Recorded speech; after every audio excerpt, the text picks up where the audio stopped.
बंदी छोड़ सतगुरु रामपाल जी महाराज जी की जय हो।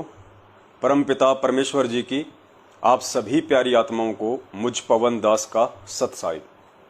पुण्यात्माओं, दया परमपिता परमेश्वर सतगुरु रामपाल जी महाराज जी की, जिन्होंने एक बार पुनः आप और हम सभी भाई बहनों को सोशल मीडिया पे, फेसबुक पर लाइव साध संगति के माध्यम से एकत्रित होने का मौका दिया। ये उस बंदी छोड़ की इस कलयुग की बिचली पीढ़ी में आप और हम सभी आत्माओं पे विशेष रूप से उनकी दया है, उनकी मेहर है, उनकी कृपा है। और हम सभी चाहेंगे कि परमेश्वर अपनी ये दया हम पे सदा ही बनाए रखें, क्योंकि बिना उस परमेश्वर की मेहर और दया के हमारा बेड़ा पार होना बड़ा ही मुश्किल है। तो हमने हर स्थिति में उस परमेश्वर का अनुग्रह प्राप्त करना चाहिए, और परमेश्वर का अनुग्रह प्राप्त करने के लिए हमने उसके कृपा पात्र बने रहना बहुत ज़्यादा आवश्यक है। और उनके कृपा पात्र इस कलयुग की बिचली पीढ़ी में किसी की चापलूसी करके, किसी की चप्पल चाट के, किसी के तलवे चाट के, दो की चार करके, निंदा चुगली करके बिल्कुल नहीं कर सकते हैं। उसके लिए हमने उनके द्वारा बताए गए तत्व ज्ञान को आधार बनाना पड़ेगा। उस तत्व ज्ञान के आधार से ही परमेश्वर हमारे को सतलोक का रास्ता दिखा सकते हैं। यदि हमने गलती से, अनजाने में, नासमझी में उस पूर्ण परमेश्वर का जो कलयुगी परिवार होता है, जो इस कलयुग की बिचली पीढ़ी में परमात्मा एक भूमिका करते हैं, एक पिता की, बाप की, बेटे की, रिश्तेदारों की, ज्ञान आधार से हमें अपनी परख करवाने के लिए कि मेरे बच्चे मुझे पहचानेंगे या नहीं पहचानेंगे, या मैं किसी कमल के फूल पे प्रकट होऊंगा तभी लोग मुझे कबीर परमात्मा मानेंगे, या मेरे बच्चे मेरी समर्थता से परिचित हैं कि परमेश्वर जो चाहे सो कर सकता है, भरम पड़ो मत कोई, सेऊ धड़ पर शीश चढ़ाया पाछे करो रसोई। परमात्मा गर्व वाली लीला भी कर सकते हैं दुनिया को धोखा देने के लिए, काल भगवान से आंख में चोली करने के लिए, लेकिन उनके जो अपने बच्चे होंगे, जो हीरे मोती लाल होंगे, जिनके लिए परमेश्वर इस कलयुग की बिचली पीढ़ी में यहाँ आते हैं, उस परमेश्वर को ये पूर्णतया विश्वास होता है कि मेरे वो हीरे मोती लाल, जिनके लिए मैं अपना ये सतलोक छोड़ के कुछ समय के लिए उस गंदे लोक में जा रहा हूँ, वो आत्माएं मुझे जरूर पहचान लेंगी, चाहे मैं कैसा भी रोल करूं, चाहे मैं कैसी भी भूमिका करूं।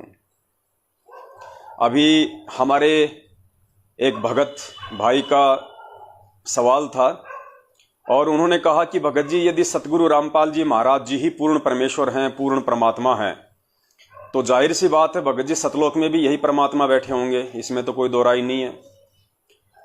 तो भगत जी, फिर हम लोग कौन से भाव से उन्हें अपना परमात्मा माने? सतलोक वाले भाव से माने, क्योंकि सतलोक में तो हमने सुना है कि परमात्मा की दाढ़ी मूछ है, और यहाँ जो अब आए हुए हैं परमात्मा 8 सितंबर 1951 के दिन गांव धनाना, जिला सोनीपत, हरियाणा में प्रकट होके, तो यहाँ तो ना परमेश्वर की दाढ़ी है, ना मूछ है, बिल्कुल एकदम क्लीन शेव है। तो हम कैसे भगत जी ये पहचान करें कि ये वही परमात्मा है जो सतलोक में बैठा है? तो दास ने उसको समझाया कि भाई, परमात्मा की पहचान उसकी दाढ़ी मूछ से नहीं होती है, परमात्मा की पहचान उसके रंग रूप से नहीं होती है, परमेश्वर की पहचान उसकी समर्थता से, उसके गुणों से, उसके ज्ञान से होती है। और एक छोटी सी एक कहानी है जो परमेश्वर ने हमें सत्संगों में बताई थी। दास उस कहानी के माध्यम से आप जियों को समझाना चाहेगा कि हमारा जो ये भ्रम है कि क्या संत रामपाल जी महाराज जी वही परमात्मा है जो सतलोक में बैठे हुए हैं, जो वहां बैठ के सारे ब्रह्मांडों का संचालन कर रहे हैं, क्या ये वही परमात्मा है? तो पुण्यात्माओं, इस भ्रम को और इस धोखे से बाहर केवल हम पूज्य गुरुदेव जी के ज्ञान को आधार बना के ही निकल सकते हैं। दूसरा दुनिया में कोई रास्ता नहीं है। उसके लिए आपने छोटी सी एक कहानी सुननी पड़ेगी जो गुरुदेव ने किसी सत्संग में सुनाई थी। बहुत ही दुर्लभ है, वो सत्संग पता नहीं मिल ही नहीं रहा अब कहां है, लेकिन एक बार परमात्मा ने दास के कानों में डाला था तो दास को याद हो गई उन्हीं की आशीर्वाद से। तो गुरुदेव ने शायद वो सत्संग दास को इसीलिए सुनाया था कि ऐसा भी कोई सवाल संगत में आएगा कि लोग मेरी पहचान को लेके भी भ्रम में पड़ जाएंगे। हालांकि मैं उन्हें बार बार समझाऊंगा और मैं उन्हें बार बार कहूंगा, वेदों से दिखा के, सूक्ष्म वेद से दिखा के। 650 साल पहले जब मैं आया था तो मैंने धर्मदास जी को मैंने किस प्रकार से समझाया, सारे एग्जाम्पल मैं दूंगा संगत में, लेकिन फिर भी बहुत सारी शंकाएं, बहुत सारी भ्रमणाएं ये काल पैदा कर देता है। तो उसके लिए फिर परमात्मा ने अपने इन सत्संगों को ही एकमात्र सहारा चुना कि मेरे बच्चे मेरे मुख कमल से जो है सत्संग सुन सुन के और वो दृढ़ हो जाएंगे। तो गुरुदेव तो हमें कई बार बता ही चुके हैं कि वो परमात्मा यदि अपने वास्तविक एज इट इज रूप में, जैसे वो सतलोक में बैठे हैं, अगर उसी नूरी रूप में, अगर वो परमात्मा उसी तेज पुंज वाले रूप में जिसके एक बाल की शोभा 1 करोड़ सूरज और 1 करोड़ चंद्रमाओं के मिले जुले प्रकाश से भी कहीं ज्यादा है। तो पुण्यात्माओं, मानवीय शरीर पे 3.5 करोड़ रोमकूप होते हैं, 3.5 करोड़ बाल होते हैं एक व्यक्ति के शरीर पे। और जिस परमात्मा के एक बाल में इतनी रोशनी है, इतना तेज है, इतना नूर है एक बाल में, ये जो पृथ्वी लोक का जो हम सूरज देखते हैं, जो चांद देखते हैं, जो एक सूरज की रोशनी गर्मी के टाइम में दिन के 12 बजे हमसे सहन नहीं होती, उस परमेश्वर के एक बाल में इतना तेज है, नूर है, प्रकाश है, जितना 1 करोड़ सूरज और 1 करोड़ चांद, उससे कहीं ज्यादा। तो 3.5 करोड़ रोमकूप की उन बालों की कितनी शोभा होगी, कितना तेज होगा, कितना नूर होगा।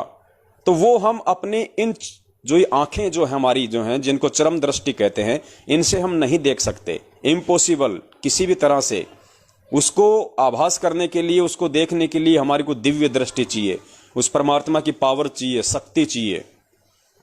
तो मालिक को पता था कि अगर मैं मेरे इस वास्तविक रूप में वहां पे जाऊंगा तो मुझे कोई देख ही नहीं पाएगा, और जब मुझे कोई देख ही नहीं पाएगा तो मेरा ज्ञान कैसे समझेगा, मुझ पे विश्वास कैसे करेगा, मुझे तो भूत मान लेगा, मुझे तो प्रेत मान लेगा।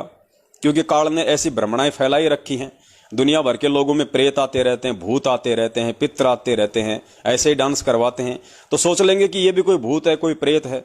इसलिए परमात्मा ने अपने उस तेज पुंज वाले शरीर को बहुत ज्यादा हल्का करके और एक मानव के जैसी उस परमात्मा ने भूमिका करनी पड़ती है, एक मानवीय शरीर उस परमात्मा ने धारण करना पड़ता है, हल्का करके, जैसे आप और हमारा है, ताकि हम उस परमेश्वर को देख सकें, महसूस कर सकें, हम उनसे बात कर सकें, ताकि वो परमात्मा हमें अपना ज्ञान सुना सके, अपने ज्ञान का प्रचार कर सके।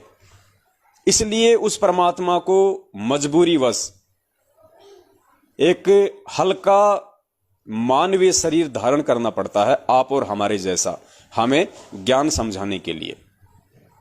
इसलिए वो परमात्मा मानव शरीर में आता है। तो हमने उस परमात्मा के उस हल्के मानव शरीर को, उस हल्के तेज पुंज वाले शरीर को उनके ज्ञान आधार से ही समझना पड़ेगा। उसी के लिए परमात्मा ने कभी कभार अपने सत्संग में वो कहानी सुनाई थी, भील वाली। उस कहानी से पुण्यात्माओं आपके समझ में आएगा कि हमने उस परमात्मा को कैसे पहचानना है। तो हम कहीं धोखा ना खा जाएं, कोई भी काल का एजेंट हमारे को भ्रमित ना कर दे। इसलिए हमने सत्संगों को ही एकमात्र सहारा बनाना पड़ेगा। सत्संगों के अलावा कोई भी चीज इस दुनिया में हमारा सद्मार्ग नहीं कर सकती, बाकी हमें भटकाएंगे, भ्रमित करेंगे। केवल परमात्मा का सत्संग ही एकमात्र सहारा है, आज वर्तमान में भी और उनके सतलोक गमन के बाद भी। तो हमने हर स्थिति में परमात्मा के सत्संगों को ही आधार बनाना है। कोई व्यक्ति यदि उस परमेश्वर के आड़ में या उस परमेश्वर का नाम लेके आपको कोई आदेश देता है, कोई फरमान सुनाता है या कोई बातें बताता है, तो सुनने में कोई हर्ज नहीं है, क्योंकि परमेश्वर की चर्चा है, सबको सुननी चाहिए। परमेश्वर की चर्चा सुनने से भी पुण्य प्राप्त होता है। गुरुदेव कहते हैं, एक ने कही दूजे ने मानी, कहे कबीर वो दोनों ज्ञानी। लेकिन ऐसे नहीं मान लेना, जैसे वो बता रहा है वैसे ही मान लिया। उसकी कही गई बातों को यदि हमने गुरुदेव के सत्संग सुने होंगे और यदि हमने ध्यान से गुरुदेव के सत्संग सुने होंगे, तो सामने वाला व्यक्ति जो गुरुदेव के विषय में बातचीत कर रहा है, ऑटोमेटिक हमारा जो सिस्टम है, ऑटोमेटिक उन चीजों का नीर और खीर का निबेरा करता रहेगा, उसको फिल्टर करता रहेगा कि जो जो शब्द ये निकाल रहा है उसमें से कितना सही है, कितना गलत है। यही तत्व ज्ञान होता है, यही नीर खीर का निबेरा होता है। ऐसा नहीं है कि मैं घर पे जाके देखूंगा कि क्या सही है, क्या गलत है, गुरुजी ने इस पुस्तक में कहां लिखा हुआ, वो नहीं। इसका मतलब उस आदमी ने अभी सत्संग नहीं सुने, और सुने हैं तो इस कान से सुने, इस कान से निकाल दिए। वरना जिस भगत ने ध्यान से परमेश्वर के सत्संगों को श्रवण किया होगा, सुना होगा, और उसके सामने यदि कोई चर्चा चलेगी, ऑटोमेटिक फिल्ट्रेशन होता रहेगा, वो उधर से शब्द निकालेगा, इधर से परमेश्वर फिल्टर करता रहेगा उस भगत के माध्यम से कि ये कितना सही बोल रहा है, कितना गलत बोल रहा है, तुरंत आप उसको बीच में टोक दोगे। तो परमेश्वर ने इसीलिए वो भील वाली कहानी सुनाई थी कि मेरे बच्चे, जब मैं इस पृथ्वी लोक पे उनको ज्ञान देने के लिए प्रकट होऊंगा अपने तेज पुंज वाले शरीर को हल्का करके, तो मेरे बच्चे मुझे पहचान लेंगे। पुण्यात्माओं, कहानी को ध्यान से सुनिए और कहीं भी हम धोखा ना खा जाएं, इसीलिए परमात्मा ने ये साध संगति के प्रोग्राम रखवाए हैं। इसमें ना मुझ पवन दास का कोई श्रेय है, ना इसमें आप लोगों का कोई श्रेय है, कुछ नहीं है। मालिक का ज्ञान है, परमेश्वर का दिया हुआ तत्व ज्ञान है। हम उस परमेश्वर के बच्चे हैं, तो बच्चा तो बाप की ही महिमा का गुणगान करेगा। बच्चा किसी पड़ोसी की महिमा का गुणगान थोड़े करेगा, फिर वो उस बाप का बेटा कहां हुआ? वो तो पड़ोसी का गुलाम हो गया, चापलूस हो गया। तो हमारे बाप के सत्संग हमारे बाप ने हमारे लिए किए, हमारे लिए हमारा बाप आया, तो हमारी क्या जिम्मेदारी बनती है? हमारे बाप के किए गए सत्संगों को, ज्ञान को आगे प्रचार करना, लोगों को समझाना, दुनिया वालों को बताना, ये आप और हमारी अहम जिम्मेदारी बनती है। अब वो जिम्मेदारी आप चाहे ज्ञान प्रचार के माध्यम से निभाओ, चाहे आप साध संगति के माध्यम से निभाओ, किसी भी तरीके से आप निभाओ। तो पुण्यात्माओं, ध्यान से सुनिए वो भील वाली कहानी, उससे आपका एक कंसेप्ट क्लियर हो जाएगा कि किस प्रकार वो परमात्मा अपने तेज पुंज वाले शरीर को हल्का करके आज हमारे सामने 8 सितंबर 1951 से गांव धनाना, जिला सोनीपत, हरियाणा की पावन भूमि पे प्रकट हुए हैं। पावन भूमि इसलिए कहा जाता है क्योंकि परमात्मा जिस जगह पे आते हैं, इस पृथ्वी के जिस कोने में, जिस देश में वो परमेश्वर आते हैं, सौभाग्य होता है वहां के लोगों का, उस पृथ्वी के उस जगह पे रहने वाले लोगों का सौभाग्य होता है कि वो परमेश्वर उनके लिए वहां आए। इसलिए उस धरती को भी धन्य बताया गया है। धन जननी धन भूमि धन, धन नगरी धन देश, ये परमेश्वर की वाणी है, आदरणीय गरीबदास जी महाराज जी की। तो परमेश्वर ने हमें क्या बताया अपनी पहचान करवाने के लिए? गुरुदेव ने बताया कि एक समय एक राजा था, बहुत ही ज्यादा संपन्न राजा था। राजा का एक बेटा था, लगभग 9 या 10 वर्ष का, और राजा का बेटा अपने साथियों के साथ में खेलने के लिए बाहर चला जाया करता था। पास में एक जंगल था, और पहले के समय आपको पता है कुछ आदिवासी लोग जो थे, भील वगैरह जो थे, कोई भी आदिवासी जो थी जनजातियां, वो जंगलों में निवास किया करती थी। तो राजा का लड़का एक दिन अपने साथियों के साथ खेलता खेलता जंगल में ज्यादा दूर चला गया। तो उधर से कुछ भील थे, उन भीलों ने देखा और भीलों ने उस राजा के लड़के को पकड़ लिया।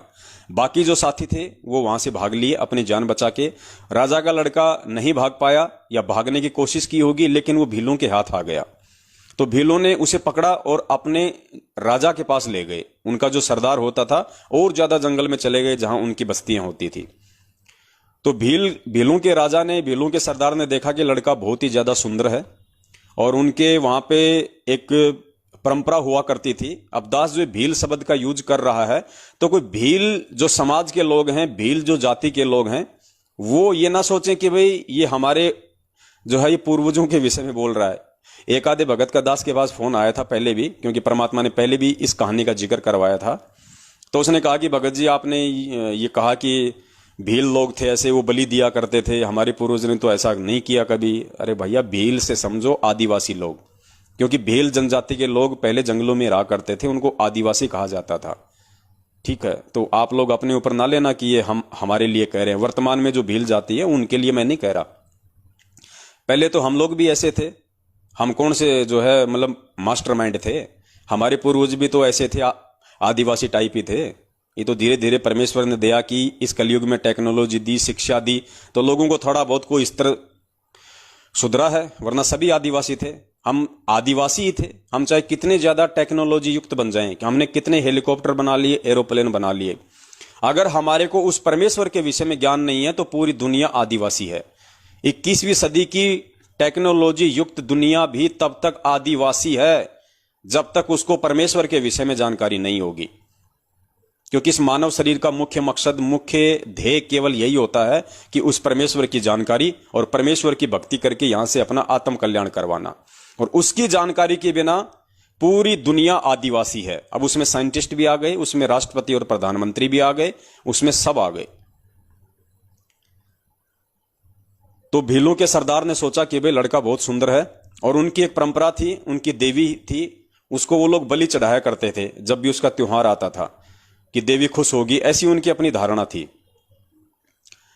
तो उन्होंने उस लड़के को सकुशल, जैसी भी उनकी व्यवस्था थी, वहां उन्होंने उसको कैद कर दिया और एक व्यक्ति को उसकी देखभाल के लिए छोड़ दिया कि लड़का कहीं भग ना जाए और किसी प्रकार का कोई नुकसान न हो जाए इस लड़के को। उधर से राजा को मालूम पड़ा कि मेरे बच्चे को तो इस तरीके से आदिवासी लोग ले गए उठा के। राजा बड़ा चिंतित हुआ। राजा समझदार था। राजा ने अपने मंत्रियों से सलाह वगैरह की तो काफी लोगों ने बहुत तरीके से उनका मार्गदर्शन किया। अंत में राजा को समझ में आया कि मैं किस प्रकार से अपने बच्चे की जान उन आदिवासियों से, उस भील से छुड़वा कर ला सकता हूं। मैं मेरे बच्चे को सकुशल यहां लेके आ सकता हूं। तो पुण्यात्माओं, अब आप जी थोड़ा सा समांतर रूप से इसका विश्लेषण करना।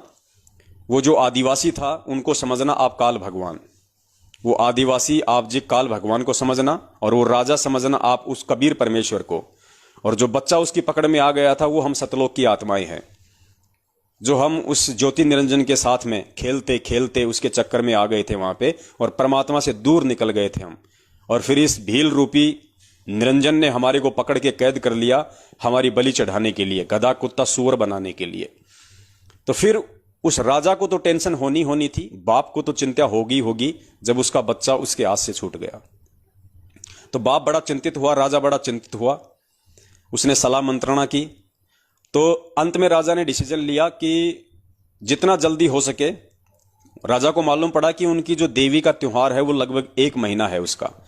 तो राजा ने कुछ ऐसे लोगों को बुलाया जो लोग भीलों की भाषा जानते थे, आदिवासियों की भाषा जानते थे। तो राजा ने कहा कि मेरे पास समय नहीं है, 1 महीने का समय है, 1 महीने के अंदर अंदर आप मुझे आदिवासियों की भाषा समझाओ जितनी मुझे जरूरी है, जिससे मेरा काम निकल जाए। तो उन्होंने ऐसा ही किया। भाषाओं के जानकार लोगों ने राजा को 1 महीने में पूरी तरह से परिपूर्ण कर दिया भीलों की भाषा के लिए। राजा भाषा बोलने लग गया आदिवासियों वाली। अब राजा अगर अपने वास्तविक रूप में उन भीलों के सामने जाए, उन आदिवासियों के सामने जाए अपने बच्चे को छुड़वाने के लिए, पुण्यात्माओं, इसके 2 सबसे बड़े नुकसान थे। इसके सबसे बड़े नुकसान 2 थे। राजा को मालूम था, राजा समझदार था। राजा ने बड़ी सूझबूझ से काम लिया। सबसे पहले तो उसने भाषा सीखी। उसके बाद में राजा ने वैसा ही गेटअप बनाया जैसा कि आदिवासियों का था। वैसा ही राजा ने कपड़े सिलवाए, वैसे ही राजा ने बाल वाल बढ़ाए, उसी तरीके से राजा ने अपने नाखून वाखून बढ़ाए। मतलब जैसे भील लोग जो रहा करते थे पहले, जो आदिवासी लोग जो थे टाइम पे नहाया नहीं करते थे, गंदे संदे रहा करते थे, ऐसे ही उनके वस्त्र होते थे, ऐसे ही बड़े बड़े बाल, पता नहीं क्या क्या चित्रकारियां रखते थे, हाथी के दांत वगैरह यहां लगा के, मतलब टोटल जो हार श्रृंगार था उन आदिवासी लोगों का वैसा का वैसा राजा ने बनाया। राजा होते हुए उन्होंने वैसा का वैसा हार श्रृंगार किया ताकि कोई फर्क ही महसूस ना कर सके, भील भी ये ना पहचान सकें कि ये भील है या ये राजा है। उनको धोखा देने के लिए, उन आदिवासियों को धोखा देने के लिए, उन भीलों के सरदार को धोखा देने के लिए परमात्मा ने भी सेम टू सेम आदिवासी वाला ही गेटअप तैयार कर लिया। अगर राजा अपने वास्तविक रूप में जाता वहां पे तो वो राजा को भी पकड़ लेते, वो तो एक अलग ही पहचान हो जाती। तो एक नुकसान तो ये, और दूसरा नुकसान, अगर उस राजा को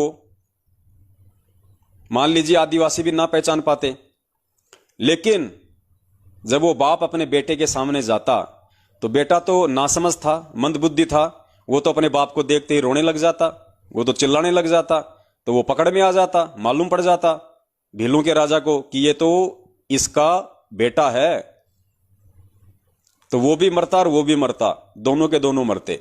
तो इसलिए राजा ने बड़ी सूझबूझ से काम लिया ताकि उनके बच्चों को भी इस बात का पूर्णतया आभास ना हो कि मैं ही तेरा बाप हूं। इसलिए अपने उस बच्चे से भी थोड़ी सी दूरी बनाए रखने के लिए, उस बच्चे को भी थोड़ा सा भ्रम में रखने के लिए, ताकि बच्चा नादानी में मुझे देख के रो ना दे, बच्चा रोने ना लग जाए और मालूम ना पड़ जाए, वास्तविकता सबके सामने ना आ जाए, वरना मैं भी मरूंगा और वो बच्चा भी मरेगा। तो इस प्रकार राजा भीलों वाला गेटअप बना के और उन आदिवासियों के बीच में वो राजा हिम्मत करके पहुंचा। वो जैसे ही वहां गया अंदर, उसको मालूम था कि भील लोग वहां होंगे, मुझे पकड़ेंगे। तो जैसे ही राजा भीलों वाले गेटअप में जंगल में गया तो उधर जो भील लोग थे ऑलरेडी, जो आदिवासी थे, उनकी नजर पड़ी। वो दौड़ के गए, उन्होंने देखा कि ये तो हमारे जैसा ही है, हो सकता है भाई किसी दूसरे कबीले का हो, किसी दूसरे क्षेत्र का हो ये भील आदिवासी। तो राजा भाषा सीख ही गया था। राजा ने काफी उनसे बातचीत की और राजा बड़ा ही निपुण था, बड़ा ही चतुर था, बड़ा ही कुशल था। राजा ने उनको मोह लिया अपनी बातों से, अपने शब्दों से, और राजा ने उनसे बातचीत की। उनके जरिए राजा भीलों के सरदार तक पहुंच गया। उसके बाद में सरदार से भी राजा ने बातचीत की और सरदार से भी काफी अच्छे संबंध हो गए राजा के, क्योंकि राजा था तो राजा तो बहुत ज्यादा निपुण था। तो बहुत ही जल्दी 2-4 दिन में उस राजा ने भीलों के सरदार के दिल में अपनी एक विशेष अपनी जगह बना ली। आओ भगत करके राजा के साथ में बड़े प्यार से, बड़े अच्छे से बोलचाल करके, बाहरी क्षेत्र के विषय की जानकारियां देके, क्योंकि आदिवासियों को तो मालूम नहीं होता था बाहर की दुनिया का। तो इस तरीके से राजा ने एक विशेष जगह बना ली उसके अंदर। और राजा ने फिर कहा कि भाई आज के बाद में उस लड़के की जिम्मेदारी मैं इसको देता हूं, इस भील को देता हूं जो अभी अभी आया है नया नया। ये बहुत ही विश्वास पात्र है, बहुत ही चतुर है, और ये बच्चे का विशेष ध्यान रखेगा, और इसके माध्यम से हम बच्चे की हम बलि दिलवाएंगे तो देवी ज्यादा खुश होगी, ज्यादा प्रसन्न होगी। तो इस प्रकार से राजा वहां पे भीलों के बीच में पहुंच गया और राजा ने चाहा कि मैं अपने बच्चे को एक बार जाके देख लूं, मेरा बच्चा कैसा है कैसा नहीं है। तो राजा को चाबी मिल गई थी और राजा अपने बच्चे के पास में गया। पुण्यात्मा, और राजा ने भी बड़ी सूझबूझ से काम लिया। राजा ने भी कोई जल्दबाजी नहीं दिखाई, राजा ने भी कोई तत्परता नहीं दिखाई ये कहने की अपने बच्चे के सामने, या उसको ये समझाने की कि मैं तेरा बाप हूं, मैं तेरा पिता हूं। वरना राजा को मालूम था कि बच्चा भावुक हो जाएगा, बच्चा नादान है। अगर इसको मालूम पड़ गया कि ये भील के भेष में मेरा बाप है, मेरा पिताजी है, जो मैंने गलती की थी उस गलती से मुझे छुड़वाने के लिए यहां पे आया है, अपनी जान जोखिम में डाल के इन भीलों के बीच में, इन राक्षसों के बीच में, तो बच्चा रोने लग जाता, बच्चा भावुक हो जाता और हकीकत वहां पे सबके सामने आ जाती। राजा भी मरता, भील भी मरता। इस प्रकार राजा ने अपनी स्थिति को सही सही रूप से बच्चे के सामने नहीं रखा। अपनी आइडेंटिटी राजा ने अपने बच्चे के सामने नहीं रखी, ये उसकी मजबूरी थी। लेकिन उस बच्चे को समझाने के लिए, क्योंकि जैसा राजा कहेगा वैसा ही तो बच्चा करेगा, तभी तो वहां से वो दोनों निकल पाते। अगर राजा के कहे अनुसार अगर वो बच्चा अपनी क्रिया नहीं करेगा तो वो वहां से नहीं निकल सकता था। तो राजा ने बड़ी सूझबूझ से काम लिया। राजा ने उस बच्चे से कहा कि बेटा देख, तू मुझे इन बाकी भीलों की तरह भील मत समझ लेना, कहीं तू भी ये समझे कि मैं भी इनकी तरह जो निर्दयी हूं या मैं भी तेरे को मारना चाहता हूं। बेटा ऐसा नहीं है, बेटा मैं हूं तो भील, हूं तो मैं आदिवासी, लेकिन बेटा मैं तेरे पिताजी को जानता हूं और मुझे तेरे पिताजी ने ही यहां पे भेजा है, बहुत ही सूझबूझ से तेरे को यहां से बाहर निकालने के लिए। और देख, किसी से कुछ नहीं कहना, कोई जिक्र मत करना, और अगर तुझे यहां से बाहर निकलना है, तुझे अगर यहां से जाना है, तो बेटा मेरी प्रत्येक बात को मानना, मैं जैसा कहूं तुझे वैसा ही करना है, दूसरे किसी की बात पे यकीन नहीं करना, तो हम दोनों यहां से सकुशल बाहर निकल सकते हैं। मेरी एक योजना है, वो योजना मैं तेरे को बता रहा हूं। तो बेटे ने कहा कि जी ठीक है, अगर आपकी यही योजना है और आप चाहते हो कि मैं यहां से बाहर निकलूं, और आप मेरे पिताजी के भी जानकार हो, आप उनको जानते हो और मेरे पिताजी ने ही आपको यहां भेजा है, तो जी कोई दिक्कत नहीं, जैसा आप कहोगे मैं वैसा ही करूंगा। मैं किसी और की बातों में नहीं आऊंगा। कोई चाहे मुझे कितना ही भ्रमित करे, कोई चाहे मुझे कितने पीले पर्चे डाले, कोई चाहे मुझे कितनी फर्जी ऑडियो सुनाए, मैं जब तक आपके मुख कमल से नहीं सुन लूंगा, आपके आमने सामने बात नहीं सुन लूंगा, तब तक मैं किसी पे यकीन नहीं करूंगा। कोई आपकी ऑडियो रिकॉर्ड करके मुझे सुना दे तो भी मैं किसी पे यकीन नहीं करूंगा। बच्चा इतना समझदार था, और इतना समझदार होगा तभी वो वहां से निकल सकता था। और उस राजा ने बच्चे को वास्तविकता नहीं बताई कि मैं ही तेरा बाप हूं, और ना ही अपना रूप भील वाला उतार के उसको दिखाया, वरना बच्चा नादान था, राजा को पता था सारा खेल बिगड़ जाएगा, इसलिए उसने छुपाया अपने आप को। और उसने पूरी उस जो प्लानिंग थी उस राजा ने उस बच्चे को बताई कि बेटा अभी इनका त्योहार आएगा 3 दिन बाद में, और त्योहार से 1 दिन पहले ये लोग जश्न मनाते हैं, खाते हैं, पीते हैं, शराब पीते हैं। तो बेटा मैं ऐसा करूंगा, उस रात को ये मेरे पे विश्वास करने लग गए ये मुझे पहचान नहीं रहे कि मैं तेरा बाप हूं। ये धोखे में है, ये भील का राजा, ये भीलों का राजा धोखे में है। मैं इसको धोखा दे के आया हूं, गेटअप चेंज करके आया हूं। इसको नहीं पता मेरी स्थिति के बारे में, मैं कौन हूं। ये मुझे अपने जैसा ही समझ रहा है, ये धोखे में है। तो बेटा एक काम करना, इनका त्योहार आ रहा है परसों, और कल रात को जब ये जश्न मनाएंगे, तुम ये जो शराब पिएंगे, जो लड्डू खाएंगे, तो मैंने बेटा उन लड्डुओं में भांग मिला दी है। भांग, नशे की दवाई डाल दी मैंने उनमें, जो मैं लेके आया था। और रात को ये सारे के सारे जो है ये बेहोश हो जाएंगे। किसी को कुछ नहीं पता चलेगा ये कौन कहां सो रहा है, कहां क्या पड़ा है।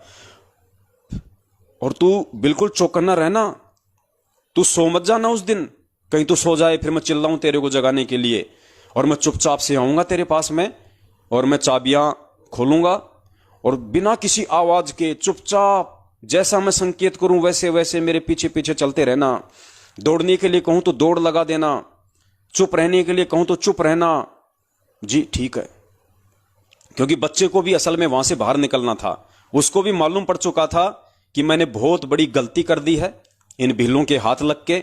और जो सुख, जो भोजन, जो इज्जत जो मुझे वहां मिला करता था मेरे पिताजी के वहां पे राजमहल में, वो मुझे यहां नहीं है। यहां मुझे काली कोठरी में डाल दिया। मुझे बात बात पे डराते हैं, धमकाते हैं, तेरी वैक्सीन लगाएंगे, तेरे ये करेंगे। कोई भी आता है मुझे गालियां निकाल देता है, कोई भी आता है मुझे समय पे खाने को नहीं देते, कोई भी आता है मेरी पिटाई कर देता है, तुझे मारेंगे, तुझे काटेंगे। तो बच्चा भी डरा हुआ था। बच्चे को भी मालूम पड़ गया कि तेरे बाप के घर में क्या सुख थे, और यहां इस भील के हाथ लगने के बाद तेरे साथ क्या हो रहा है। तो बच्चे ने वैसा ही किया। और जैसे उनका त्योहार आया, उस दिन उस राजा ने अपनी प्लानिंग के तहत उनके लड्डुओं में भांग मिला दी। जो शराब थी उसमें कुछ ऐसी चीज मिला दी जिससे कि सब पिए, सब बेहोश हो जाएं। तो घंटे 2 घंटे बाद में सबको नींद के लटके आने लग गए, सब बेहोश हो गए, सब गिर गए। राजा तुरंत गया, राजा ने चाबी खोली, बच्चे को बाहर निकाला, तुरंत बच्चे का हाथ पकड़ के और उसको वहां से ले गया, और कहा कि बेटा रुकना नहीं 2-3 घंटे, जब तक हमारा जंगल का सफर पूरा नहीं हो जाता तब तक बेटा रुकना नहीं है, चुपचाप रहना, किसी को कुछ मत बताना। यानी जब तक बाप हमारे को त्रिकुटी तक नहीं ले गया, जब तक बाप हमारे को भंवर गुफा तक नहीं ले गया, जब तक बाप ने 12वां द्वार पार नहीं कर दिया, तब तक भी उस भील ने जब तक जंगल पार नहीं कर दिया पूरा, और जब तक वो राजा अपनी सीमा में नहीं घुस गया, तब तक उस राजा ने उस बच्चे को कुछ भी नहीं बताया कि मैं कौन हूं। कुछ नहीं बताया उसने। वो बच्चा यही भ्रम में था कि ये मेरे पिता का जानकार है और मेरे पिताजी ने इसको भेजा है, ये भील है। और जैसे ही राजा अपनी सीमा में राजा ने प्रवेश किया, राजा की पूर्व निर्धारित योजना थी, वहां पे राजा के सैनिक, राजा के जो सेनापति थे वो खड़े थे लेके हथियार। और जैसे ही वहां गए, तुरंत वहां पे राजा को घोड़ा दे दिया गया। राजा ने आगे घोड़े पे अपने उस बेटे को बैठाया, और राजा ने वो बच्चा लाके अपनी रानी को दे दिया महल में। और जैसे रानी ने अपने बच्चे को देखा, रानी फूट फूट के रोने लगी, अपने बच्चे को सीने से लगा के। पुण्यात्माओं, उस समय तक भी उस बच्चे को नहीं पता था, वो तो नादान था बेचारा, भोला था। वो तो मां से लिपट गया और वो रोने लग गया। लेकिन जब बच्चा मां से लिपट के रो रहा था और पास में वो राजा खड़ा था, राजा ने वहीं पे अपना वो गेटअप उतारना शुरू किया उस बच्चे के सामने, और बच्चा देख रहा था। राजा ने अपने वो कपड़े उतारने शुरू किए, अपना मेकअप उतारा, जो काला मुंह कर रखा था वहीं पे पानी से मुंह धोया, टॉवेल से मुंह को पूछा, और राजा ने फिर अपनी वाली पोशाक पहनी। तो बच्चे को सारा माजरा समझ में आ गया, बच्चे को टोटल कहानी समझ में आ गई। बच्चा अपने बाप से लग के रोने लग गया, चिल्लाने लग गया। बच्चा सुबक सुबक के रोने लगा, बच्चा अपने बाप से लिपट के, और कहने लगा कि पिताजी आप थे, मैं तो आपको बिल्कुल भी नहीं पहचान पाया। आप इतने दिन वहां रहे मेरे साथ में, आपने अपना भेद नहीं बताया मुझे, आप केवल संकेत करते रहे कि मुझे तो तेरे पिताजी ने भेजा है, मैं तो तेरे पिताजी का जानकार हूं, और मैं तो तेरे पिताजी के आदेश से तेरे को लेने आया हूं। आपने मुझे कुछ नहीं बताया, और मैं भी नहीं जान पाया आपको कि आप ही मेरे पिताजी हो। और बच्चा फूट फूट के रोने लगा, अपने बाप से लिपट के फूट फूट के जो है वो रोने लगा। पुण्यात्माओं, ये स्थिति है आज वर्तमान में परमपिता परमेश्वर सतगुरु रामपाल जी महाराज जी की।